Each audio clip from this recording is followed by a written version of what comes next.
ఓం నమో శ్రీ లక్ష్మీ వెంకటేశ్వరాయ శ్రీ మహాగణాధిపతియే నమః. శ్రీమత్ పయోనిధి నికేతన చక్రపాణే భోగీంద్ర భోగమణిరాజత పుణ్యమూర్తే యోగీశ శాశ్వత శరణ్య భవాబ్ది పోత లక్ష్మీ నృసింహ మమదేహి కరావలంబం. ప్రేక్షకుల నమస్కారాలు తెలియజేస్తూ ఈ వారం మనం వార ఫలాలు తెలుసుకుందాం. ముఖ్యంగా 25 జనవరి 25 నుంచి జనవరి 31 వరకు ఉన్నటువంటి గ్రహాల యొక్క పరిస్థితిని అనుసరించి మనం రాశి ఫలాలు తెలుసుకుందాం. ముఖ్యంగా చంద్రుడు మేష, వృషభ, మిథున రాశుల్లో, సింహరాశిలో కేతువు, కుంభరాశిలో రాహు, మీన రాశిలో శని, మకర రాశిలో రవి, కుజ, శుక్ర, బుధ గ్రహాల యొక్క సంచారం ఉంటుంది. అందరికీ బ్రహ్మాండంగా ఉండాలని చెప్పి కోరుకుంటూ ఈ వారం మనం రాశి ఫలాలు ప్రారంభిద్దాం. ధనుర్రాశి. ఈ ధనుర్రాశి వారికి మనం ఆలోచిస్తే చాలా అత్యద్భుతమైనటువంటి యోగాలు ఉన్నాయి. ఏమిటి అంటే సప్తమంలో గురుడు ఉన్నాడు. చంద్రుడి యొక్క బలం అనుకూలంగా ఉన్నది. మంచి క్యాలిక్యులేషన్స్ ఉంటాయి. ఇంతకన్నా కావాల్సింది ఏమిటి చెప్పండి? వీళ్ళు అనుకున్న పనులన్నీ కూడా విజయవంతంగా దూసుకు వెళ్ళగలుగుతారు. పెద్దల యొక్క ఆశీస్సులు, గురుబలం ఉన్నది. ఎక్కడికి వెళ్ళినా విజయం వీళ్ళ వెంట ఉంటుంది.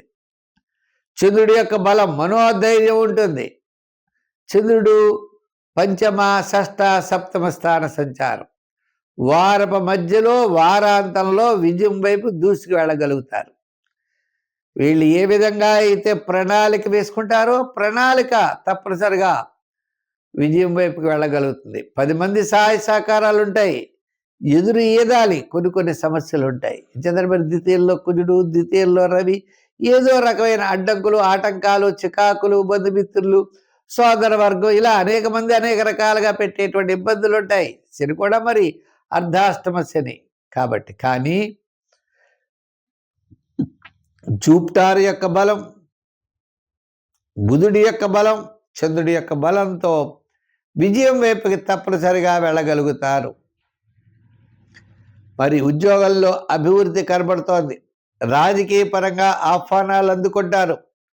వృత్తుల పరంగా కాస్త ఆర్థిక ప్రోత్సాహం కూడా ఉన్నది. వ్యయం కూడా జరుగుతుందండి. ఆర్థికంగా ఏదో పిలిచారు అంటే తప్పదు. ఎంచేత శాటర్న్ ప్రభావం వల్ల వ్యయం కూడా జరిగే అవకాశాలు ఉన్నాయి. ఎంతో కష్టపడి పని చేయవలసి వస్తుంది. కానీ గుర్తింపు తగ్గుతూ ఉంటుంది.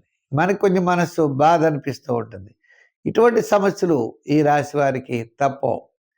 ఏదైనప్పటికీ ఉద్యోగపరంగా, వ్రాత పనుల్లో జాగ్రత్తలు తీసుకోండి. రాజకీయ పరంగా మాట్లాడేటప్పుడు జాగ్రత్తలు తీసుకోండి.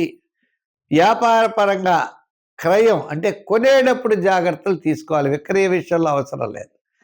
అంచేత క్రయం బాగుంటే విక్రయం అదే అనుకూలం అవుతుంది. అంచేత వ్యాపార పరంగా కూడా కాస్త రియల్ ఎస్టేటు, షేర్సు పర్వాలేదు, కొంత బెటర్ ఆపర్చునిటీ అవకాశాలు ఉంటాయి.